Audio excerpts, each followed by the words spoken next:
साल दर साल लगातार दिल्ली एनसीआर का दम घुटता रहा। वो सिलसिला कभी टूटा ही नहीं। हर वर्ष एक समय विशेष में 15 अक्टूबर के बाद से 15 नवंबर तक के बीच का एक महीना मान लीजिए, वो समय ऐसा जिसमें एक एक सांस के लिए जद्दोजहद हो जाए एनसीआर में, दिल्ली में। ऐसी स्थिति बन जाए कि लगे कि शायद फेफड़े जवाब दे जाएंगे। और सबसे दुखद पक्ष ये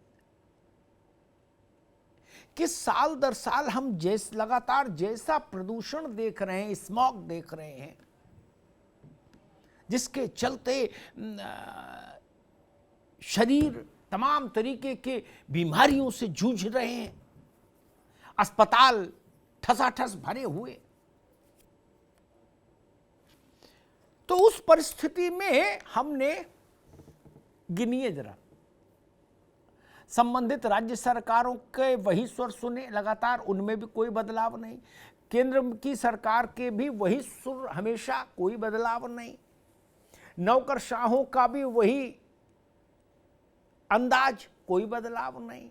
पर्यावरण के नाम पर तमाम एनजीओ चलाने वाली संस्थाओं का भी वही अंदाज। और माफी के साथ कहें, हाई कोर्ट और सुप्रीम कोर्ट का भी हर वर्ष इस समस्या पर जब जब उनके पास ये विषय गया, अगर आप उठा के देखें पिछले 7-8-10 सालों में ये जो स्मॉग की समस्या हुई है, इसके चलते जब जब सुप्रीम कोर्ट ने इंटरवीन किया तो लगभग हर बार उसका दखल एक सा ही रहा। तो जब प्रदूषण से लेकर प्रदूषण से निपटने के लिए किए जाने वाले दिखावटी कार्यक्रम सब एक से हैं, तो प्रदूषण कम कैसे हो? केजरीवाल जी ने जब सरकार में नहीं थे पंजाब में, तो उन्होंने कहा था कि पराली से बिजली बन सकती, पराली से कोयला बन सकता, पराली से गत्ता बन सकता, पराली से क्या क्या बन सकता। पराली तो पूंजी है, हीरा है, सोना है। क्योंकि तब वहां कांग्रेस की सरकार थी, अमरिंदर सिंह मुख्यमंत्री थे। अब केजरीवाल जी कह रहे हैं कि पराली का हम क्या करें, बताइए, हमारी कितना करें, कहां तक करें? केंद्र सरकार ने कुछ नहीं किया। केंद्र कह रही हमने तो इतने करोड़ रुपया दिया। गोपाल राय एक बात कह रहे, भूपेंद्र यादव दूसरी बात कह रहे, केंद्र के पर्यावरण मंत्री भगवंत मान तीसरी बात कह रहे। कुल मिला के आप देख लीजिए तो बचता क्या है? हर साल स्कूल बंद कर दो, ऑड इवन कर दो, ट्रक नहीं घुसने दो एनसीआर में। हर साल हम ये करेंगे, लेकिन ये ऐसी स्थिति से हमको जूझना ना पड़े अगले साल, इसके लिए कोई साल भर उपाय नहीं करेंगे। ये 10 दिन 15 दिन हाय तो बाद का ड्रामा होगा और उसके बाद सब जाके अपने अपने कंफर्ट जोन में राजनेता कबड्डी खेलने चले जाएंगे। मुझे एक डर और है। अभी तक तो गुजरात और हिमाचल में ही चुनाव का मामला था, उसी में आम आदमी पार्टी भी व्यस्त थी।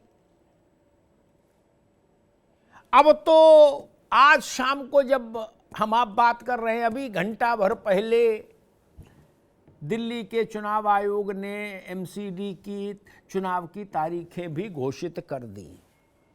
4 दिसंबर को दिल्ली में एमसीडी के 250 वार्ड के लिए वोट पड़ेगा और 7 दिसंबर को उसका नतीजा आएगा। 8 को गुजरात और हिमाचल का नतीजा है, उससे एक दिन पहले एमसीडी का। अब भाजपा के पास टाइम है क्या प्रदूषण से लड़ने के लिए? भाजपा के नेताओं के पास या केजरीवाल की पार्टी के पास? किसी के पास नहीं। अब चुनाव देखेंगे कि इससे जूझेंगे? दही भैंस पानी में। प्रदूषण से लड़ाई कंठ के स्तर पर होगी, कंठ के स्तर पर। वाचिक आज कहा दिल्ली की मुख्यमंत्री ने कि हम उनके साथ भगवंत मान भी थे कि हम ऐसी व्यवस्था करेंगे कि अगली साल ऐसा ना हो। और मजे की बात, पिछली बार का एक वीडियो में देख रहा था, तब भी वो यही कह रहे थे, जनता अभिशप्त है, क्या करे, कहां जाए, और कोई स्थिति हो आदमी बचाव कर ले, लेकिन हवा से खुद कैसे बचाव कर सकता है? हवा थाना कचहरी के आदेशों से थोड़ी ना रुक सकती, उसके लिए वैज्ञानिक उपाय कहां नहीं, उसके लिए तकनीकी इंटरवेंशन कहां है? नहीं। हमने सुना था कि दिल्ली में कुछ ऐसे यंत्र लगाए गए हैं करोड़ों करोड़ रुपए के, जो चलेंगे तो आसमान साफ कर देंगे। वो यंत्र कहां गए पता नहीं, चले कि नहीं चले ये भी नहीं पता, चले होते तो कोई फायदा हुआ कि नहीं हुआ इसका भी कोई अंदाज नहीं। ले दे के एक ही बात आती है, भाई ट्रक बंद कर दो, कार बंद कर दो, ऑड इवन लागू कर दो, बस। सरकारों ने इतना करके अपनी इतिश्री का पैमाना तय कर लिया कि इतना कर दो और गंगा नहाओ। इतने से प्राण नहीं बचेंगे जनता के।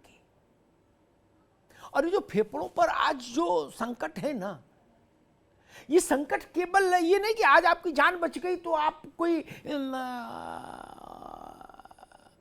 बहुत बड़ी उपलब्धि पा ली, नहीं। ये आपके शरीर में जो कमजोरियां, आपके फेफड़ों को जितना क्षतिग्रस्त ये स्मॉग 10 दिन में करके चला जाता है, ये आपकी आयु को लगातार कम करने का काम फिर शेष जीवन करता है। ये बात भी ध्यान रखिए। ऐसा नहीं कि 10 दिन में चलो हम अगर मरे नहीं जिंदा हैं तो मान लो फिर कोई फर्क नहीं पड़ा, नहीं। हर व्यक्ति प्रभावित हो रहा है, क्योंकि हर व्यक्ति सांस ले रहा है। कि साल भर सरकारें अंताक्षरी खेलती हैं क्या, ये लूडो खेलती हैं? सारा ज्ञान, सारा सक्रियता इसी 1 महीने में दिखती है हर साल, जब फेफड़े चोक हो जाते हैं आम आदमी के। तभी कोर्ट, सुप्रीम कोर्ट, एनजीओ, सरकार, बाबू, नौकरशाही सब एक साथ सक्रिय हो जाते हैं। सक्रियता की ओवरडोज हो जाती है। और जैसे ही हवा चल जाएगी, ये पानी बरस जाएगा, प्राकृतिक ईश्वर प्रदत्त कारणों से ये स्मॉग खत्म होगा। ठीक, जब खत्म होगा तो सरकारें सोने चली जाएंगी, एनजीओ भी सोने चले जाएंगे, याचिका दायर करने वाले भी अपने घर जाके सो लेंगे बढ़िया से खाना खा के, हलवा पूड़ी, फिर अगले साल के लिए तैयारी करेंगे। यहां पीड़ा की बात ये है, मैं ये समझ देख रहा हूं, जब से ये स्मॉग की समस्या आई एनसीआर में, किसी भी साल का अखबार उठा के देख लूं, किसी भी साल के वीडियो उठा के देख लूं स्मॉग के टाइम के, हर नेता के बयान रिपीटिशन, हर एनजीओ के बयान रिपीटिशन, हर पिटीशन में रिपीटिशन, ठीक, हर सरकार के बयानों में रिपीटिशन। नहीं, आज से 4 साल पहले के वीडियो में देख रहा था, उसमें भी तारीख दी गई थी कि इस साल कष्ट सह लीजिए, हम दावा करते हैं अगली साल ये स्थिति नहीं बनेगी। राजा जी, ये खत्म हो जाएगा, आज नहीं कल 10 दिन में खत्म हो जाएगी ये समस्या। ठीक, जितना नुकसान पहुंचाना है हमारे फेफड़ों को पहुंचा के खत्म तो होगी, प्रकृति के चक्र के चलते खत्म होगी, सरकारों की किसी कारण से नहीं। फिर ये लोग सोने चले जाएंगे साल भर। सारा ठीकरा भारत की राजनीति और उसके जो कर्ता धर्ता लोग हैं, उनमें एक बड़ी भारी विशेषता है, वो एक कोई तात्कालिक हल्का पतला ही सही एक कारण क्रिएट कर देते हैं और सारा ठीकरा उसके सिर फोड़ के भाग जाते हैं, बगल से निकल जाते हैं, है ना। खेमचंद जी भी आ गए हैं, बीजेपी के प्रवक्ता, उनका भी स्वागत है। पराली के मामले को लेकर मैं देख रहा हूं, जब से ये स्मॉग की समस्या आई तब से सारे नेताओं ने पराली को लपेट लिया। बोले स्मॉग, बोले क्या करें, पराली है। अभी साल भर पहले तक आम आदमी वाले वहां पराली में पंजाब को भला बुरा कर भी रहे थे, जब वहां अमरिंदर सिंह थे, कांग्रेस सरकार थी। मैं एक वीडियो देख रहा था, अरविंद जी पूछ रहे हैं हमको इधर उधर की बात नहीं चाहिए, हमको स्पेसिफिक बताए पंजाब कि कब बंद हो गया, डेट दो। क्या आप भगवंत मान जी करेंगे होगा? तो सारा ठीकरा पराली पर फोड़ दिया जाता है, किसान पर। क्या अकेले पराली ही इस दमघोटू वातावरण के लिए जिम्मेदार है? एक चीज मैं अपने अनुभव से फिर कहता हूं, क्योंकि भाई आंकड़े बांकड़े मैं मुझे याद भी नहीं रहते और ना मैं ज्यादा पढ़ता हूं गूगल पे, है ना। भारत में ओंकारनाथ जी एक और झूठ का बड़ा पुराना प्रचलन है, सब सरकारें उसमें समान रूप से दोषी हैं। अचानक से कोई खड़ी होती है सरकार, कहती जी परसों 5 करोड़ पेड़ लगाएंगे, फिर परसों ऐलान हो जाता बोले 5 करोड़ लग गए। एक दिन मैंने सोचा कि अगर सबके जोड़ दे तो भारत तो मतलब पूरा ग्रीन बेल्ट हो जाना चाहिए था, यहां कुछ दिखता ही नहीं पेड़ के अलावा। और हजारों करोड़ रुपया हमारे टैक्स का खाना दाएं बाएं कर देते हैं, ठीक, पेड़ के नाम पर। भाई 50 रुपया पेड़ तो बिल बनेगा ही ना, हो गया कल्याण, पीढ़ियां तर गई, नेता की भी अधिकारी की भी। कहां है वो हजारों करोड़ पेड़ जो सारे, भैया आएंगे आपके पास, अभी रुकिए, जो सारे राज्य सरकारें और केंद्र सरकारें मिलके लगा दी पिछले 10, 12, 15, 20 वर्ष में। ओंकार जी, ये परिस्थिति हर साल, मैं इसलिए फेड अप हूं, हर साल मैं नेताओं के एक से वक्तव्य सुनता हूं, अधिकारियों के एक से वक्तव्य सुनता हूं, और बात अंत में आके खत्म होती है, ऑड इवन लागू कर दो, ट्रक का आना जाना रोक दो, स्कूल बंद कर दो, सत्यनारायण कथा पूरी हो गई। एक हफ्ते में 20 लोग मर गए तो अमेरिका ने पूरी नीति ही बदल दी, नीति बदल दी, और पर्यावरण के प्रति 0 टॉलरेंस वाला रुख लेके, कानून लेके अमेरिका आ गया है। एक हफ्ते में 20 लोग मरे। हमारे यहां राम भजो हैं, 20 मिनट में 50 मर जाएं, मर जाएं तो मर जाएं, दुख जता देंगे, बात खत्म, घर जाओ अपने।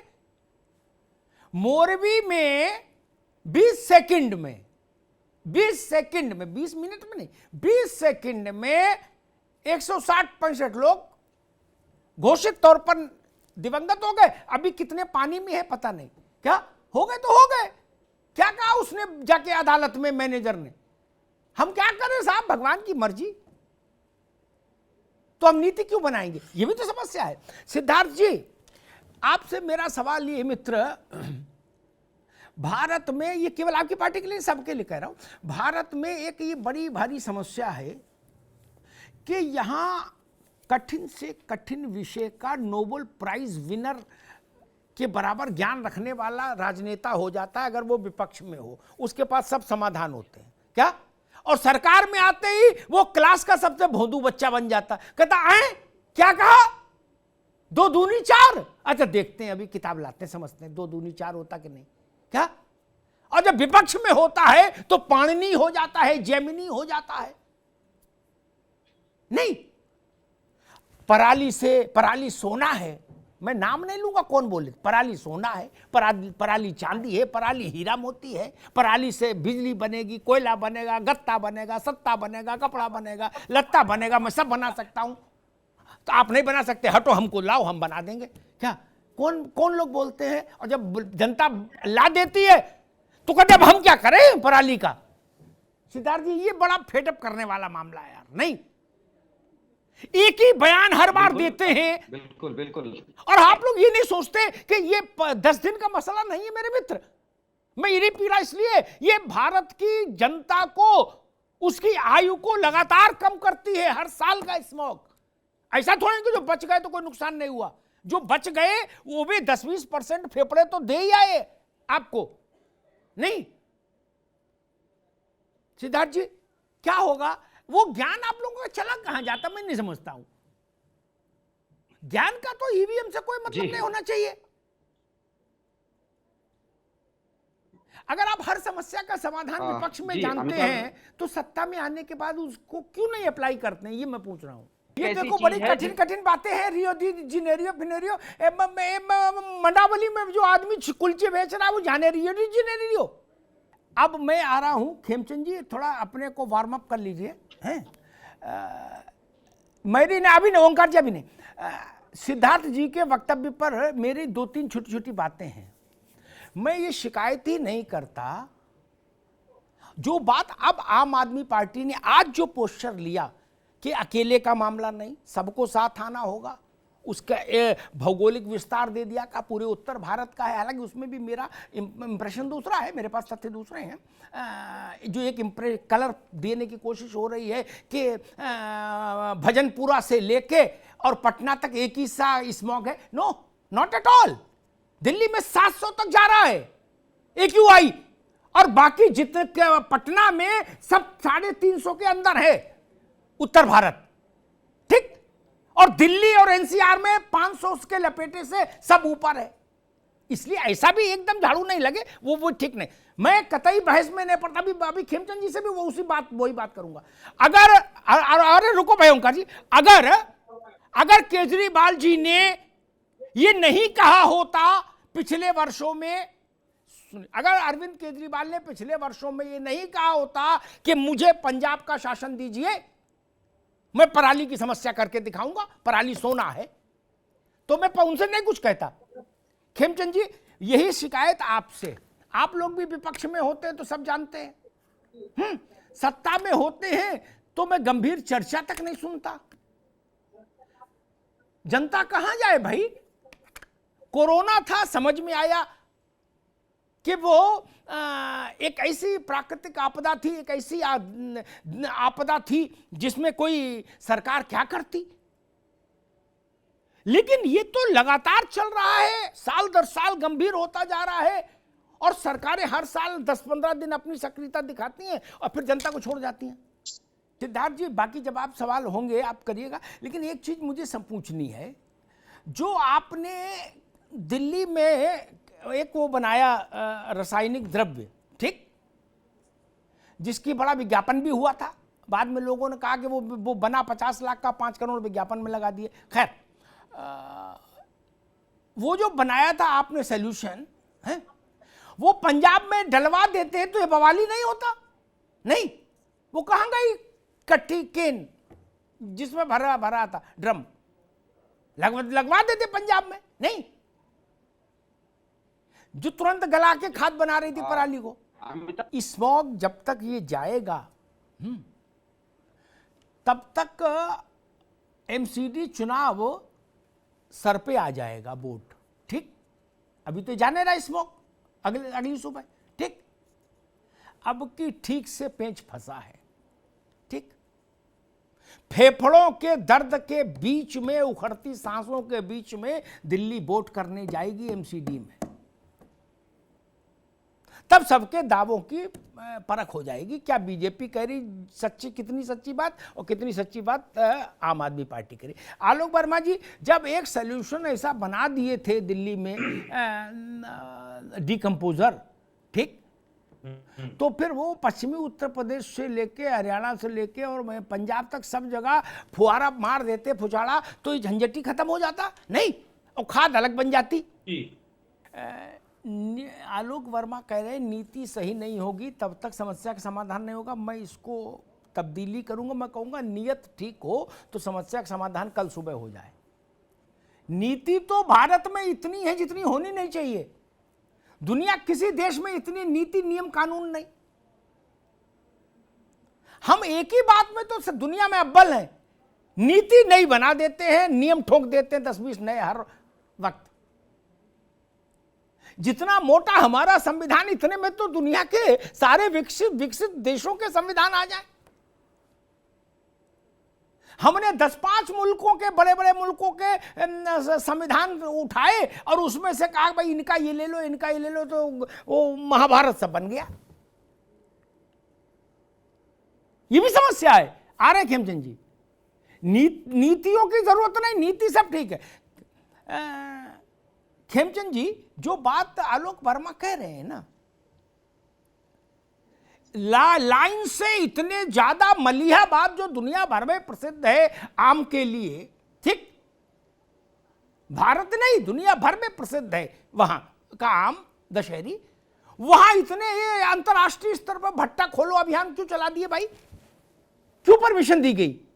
मसला केवल पराली नहीं, इस पूरे स्मोक को पराली की चादर उड़ा के सब लोग सोने की कोशिश मत करो, ठीक?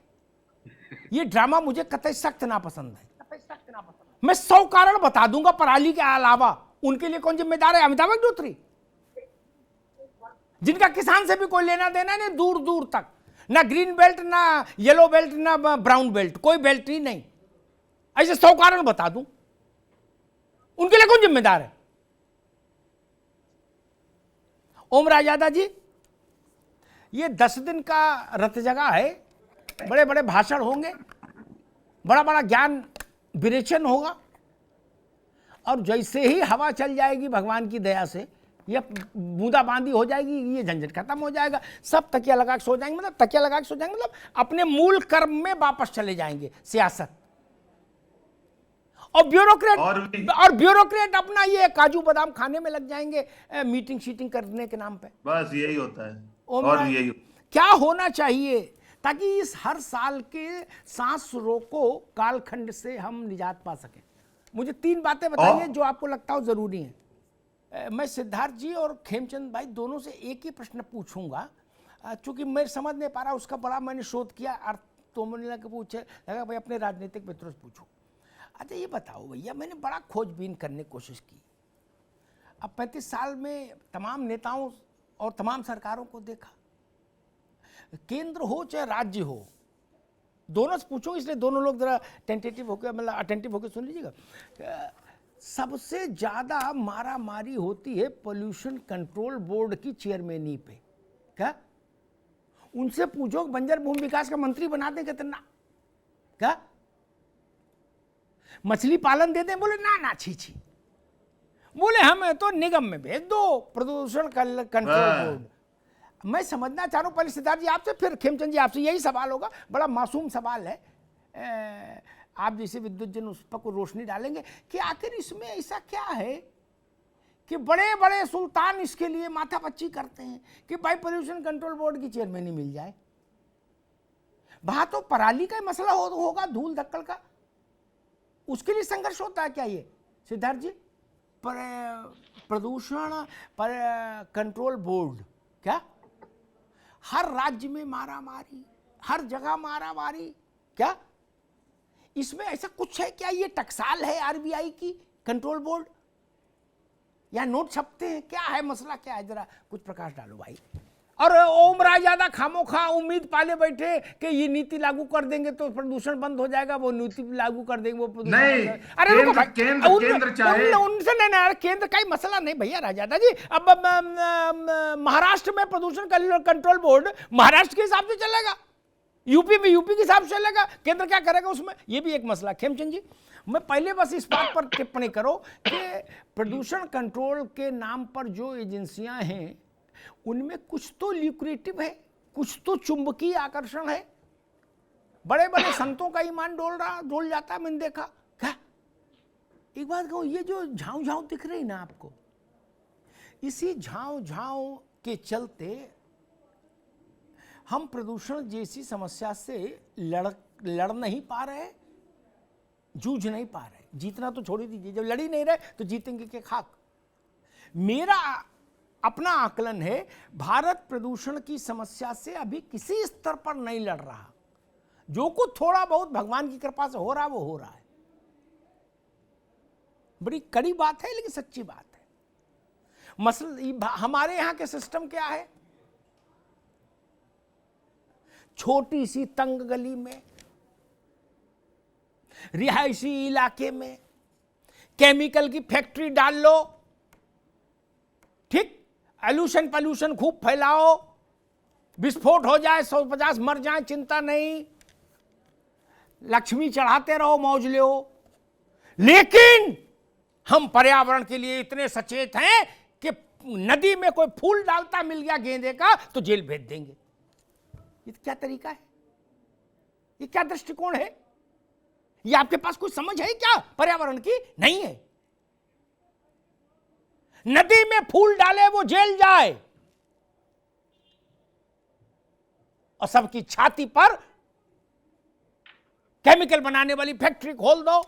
दिल्ली में ऐसे ऐसे इलाके, दिल्ली के हर शहर में, दिल्ली मैं का उदाहरण दे रहा हूं, ऐसी ऐसी गलियां जहां रिक्शे नहीं जा सकते, गाड़ी तो छोड़ो, वहां फैक्ट्रियों की इजाजत कैसे मिली? कैसे मिली? वो रिश्वत से मिली, और रिश्वत से ही चल रही है। रिश्वत भी लगातार उसमें ऑयल का काम करती है। रिश्वत कंटिन्यूएशन की प्रोसेस है, वो ऐसा नहीं कि नहीं बंद कर दो रिश्वत तो बंद हो जाएगी फैक्ट्री। क्या सही नहीं है? जहांगीरपुरी और ऐसे तमाम इलाके, एक याद आ गया तो नाम ले दिया, भजनपुरा, उस्मानाबाद, क्या है? यहां से प्रदूषण रुकेगा? दूसरा प्रश्न, पराली का बड़ा शोर कर दिया। जब सबको मालूम है कि पराली से सोफा बन सकता है, बेड बन सकता है, कोयला बन सकता है, इस परफ्यूम बन सकता है, और बिजली बन सकती है, और जाने क्या क्या बन सकता है, तो इस ज्ञान का उपयोग क्यों नहीं कर रहे? इस ज्ञान का उपयोग क्यों नहीं कर रहे? इसका ज्ञान का उपयोग करने के लिए क्या बाइडेन आएंगे अमेरिका से? ज्ञानी तो आप लोग हो, आपने अपने ज्ञान को रजिस्ट्रेट तो करा दिया मंच पर आके कि पराली से क्या क्या हो सकता है। करेगा कौन?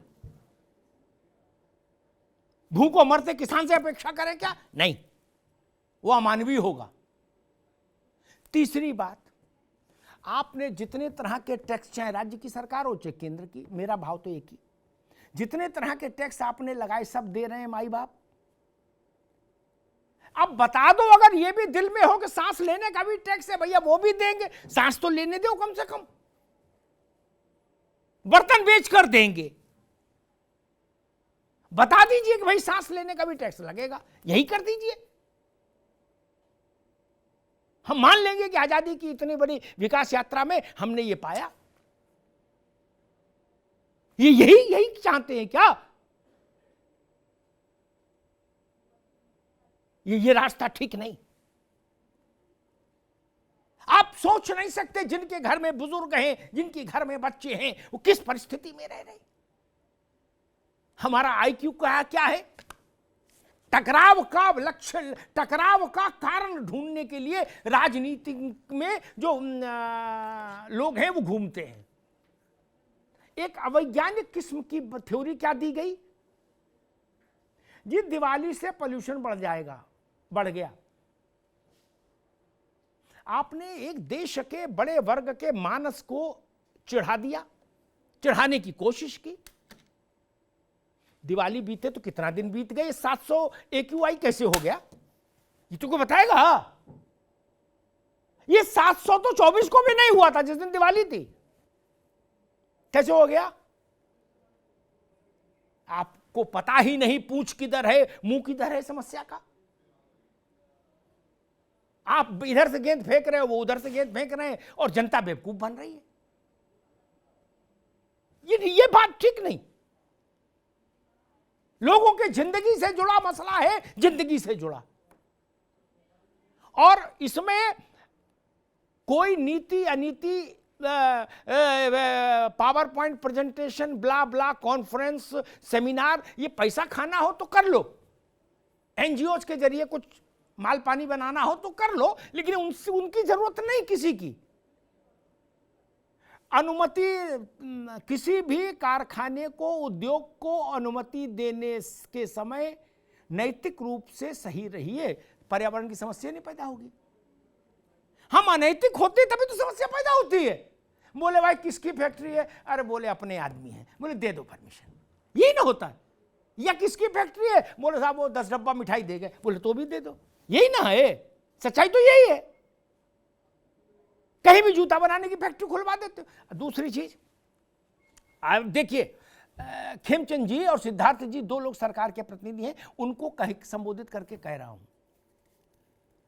गंगा में फूल डाले सो जेल जाए, गंगा में हवन सामग्री डाल दे तो जेल जाए। ठीक, क्योंकि बर्दाश्त नहीं, जीरो टॉलरेंस है। गंगा में लाखों लीटर केमिकल रोज जो लोग डाल रहे, वो मूछें चौड़ी करके घूम रहे हैं, वो आपके भी दानदाता हैं और भाजपा के भी दानदाता हैं, चंदादाता है। मित्र बताइए, अरे मैं आपकी बुद्धि पर कई बार कुर्बान जाता हूं। जिनको गंगा नहीं पता, कैसे कैसे विद्वान पैदा हो गए इस देश में। दुनिया भर में, भारत नहीं, दुनिया भर में सभ्यताएं नदियों के किनारे पैदा हुई हैं, और नदियों के किनारे सभ्यताएं पैदा हुई। इंसान रहा तो फूल भी पड़ा, फल भी पड़ा नदी में, आदमी नहाया भी नदी में और कुल्ला भी नदी में किया। क्या नदी उससे प्रदूषित होती है? नहीं, ये झूठ का आडंबर क्रिएट किया गया भारत में। नदी तब प्रदूषित होती है जब आपने पूरे गंगा के तट के कानपुर वाले इलाके में हजारों टेनरी लगवा दी, चमड़ा धोने के काम वाली फैक्ट्रियां, केमिकल वाले, जहरीले केमिकल को बाहर फेंकने वाले उद्योग पूरे गंगा के, गंगोत्री से मतलब हरिद्वार के बाद से लेके और गंगा सागर तक पूरी सीरीज है। और आप लठ किस पे चला रहे हो? बोले नो, इसका विज्ञापन जारी कर दो और पुलिस सतर्क करो, फूल कोई नहीं डाल सकता गंगा मैया में। अच्छा जी, ये जमुना की जो हालत है, दूध जैसे झाग से बड़े झाग जिसमें साबुन जैसे, ये फूल डालने से हुए, फूल डालने से हुए, अगरबत्ती डाल देने से, विसर्जित कर देने से हो गए क्या? बेईमानी की कोई लिमिट ही नहीं। जमुना में हाथ डाल दो तो 15 दिन तक हाथ में दिक्कत हो, डॉक्टर को दिखाना पड़े, तब जाके हाथ ठीक हो। क्या सच नहीं है? और हम कहते हैं, जब ज्यादा हमारे जैसे लोग चिल्लाए तो कहते हैं एक मीटिंग रख लो हाई लेवल, उसमें एनजीओ का भी भला हो जाएगा, अपना भी भला हो जाएगा। क्या अंग्रेजी में पावर पॉइंट प्रेजेंटेशन वगैरह चल जाएंगे, सबकी रोटी चलती रहेगी, ये ना, इससे क्या होगा?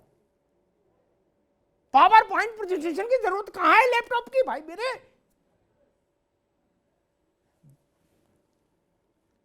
गंगा, यमुना, ऐसे तब जितने भी नदियां हैं, उन सब में अभी भी सीवर का लाखों लीटर गैलन पानी जा रहा है कि नहीं अनट्रीटेड? आप कहो नहीं, हम बता देंगे कहां जा रहा है। पोल्यूशन फ्री हो जाएगा। और गंगा और यमुना के शुद्धिकरण पर सिद्धार्थ भाई, मैं आपको बता रहा हूं खेमचंद जी, हमने जितना गंगा और यमुना में पानी नहीं, उससे ज्यादा रुपया बहा दिया कागजों पर। क्या वो कहां गया भगवान जाने, बट कागजों पर क्या बहा दिया। हम कहते हैं गंगा में, यमुना नदी में लाश नहीं डालो, अच्छी बात है, नहीं डालना चाहिए। क्या शुद्धता रहनी चाहिए, अच्छी बात है। लेकिन मैं जहां प्राणी और नदी एक साथ पैदा हुए और रहे, वहां इन चीजों से नदियां कभी प्रदूषित नहीं होती मित्र। यह विज्ञान कहता है, नदी के पास आत्मशुद्धिकरण की एक अद्भुत ताकत है। गंगा के पास तो वो ताकत बाकी नदियों से ज्यादा है। सेल्फ क्लीनिंग प्रोसेस, उसे सरकार की जरूरत नहीं। लेकिन जब आप गंगा में केमिकल डाल देते हो तो गंगा की वो क्षमता खत्म हो जाती है, गंगा के फेफड़े चोक हो जाते हैं। मित्र, समस्या यहां पर है। उनके खिलाफ सच किसी को हुआ, मुझे एक आदमी बता दो कि वो फलाने जो थे अरबपति फैक्ट्री मालिक, जो गंगा को प्रदूषित कर रहे थे, यमुना को, उनको सिपाही गया और मार थप्पड़ रिक्शे में बैठा के लाके थाने में ठूंस दिया। एक उदाहरण बता दो। नहीं ना, क्योंकि वो आप लोगों के चंदादाता है मित्र। तो ननकू को पकड़ लीजिए, रज्जाक को पकड़ लीजिए, बोले बीड़ी का टुकड़ा डाला, गंगा को प्रदूषित किया, इसको गैंगस्टर लगाओ इसके ऊपर। ठीक है, लगा दो, गरीब है ना। मिर्जा टेनरी वाले का क्या होगा वो तो बताओ, उनका कौन हिसाब करेगा जो लाखों करोड़ों लीटर तेजाब बहाए दे रहे हैं गंगा मैया में। इसलिए मित्र, ये भाषणबाजी से देश नहीं चल सकता।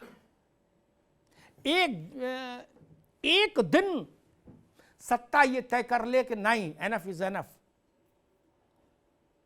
उस दिन से गंगा और यमुना प्रदूषित होना कम हो जाएंगी उसी दिन से, और एक निश्चित अवधि के दौरान वो साफ हो जाएंगी। मुझे एक फैक्ट्री मालिक बता दीजिए, एक ये जीन्स को धोने का काम होता है, जीन्स जो पहनी जाती पेंट टाइप की, ये बड़ा खतरनाक काम है, बहुत केमिकल इसमें लगता है और पानी भी बहुत लगता है इसकी रगड़ाई में। इसकी जो फैक्ट्रियां लगी हैं, किसी ने उनको रोका नहीं, क्यों? लेकिन चाय बनाने, अगर कोई किनारे चाय बना रहा है, गुमटी रखे है,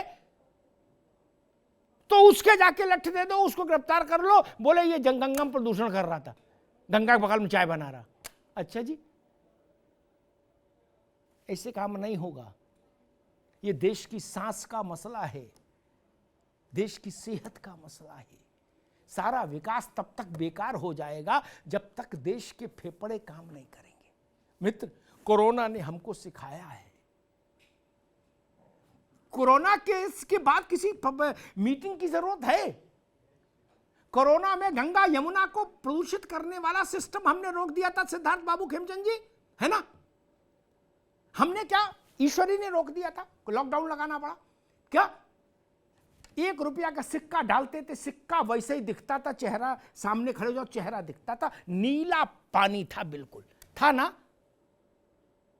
बिना ब्यूरोक्रेटिक इंटरवेंशन के, बिना सरकारों की मेहनत के, बिना गंगा सफाई यमुना सफाई अभियान पर अरबों रुपए लुटाने के, अपने आप था ना साफ?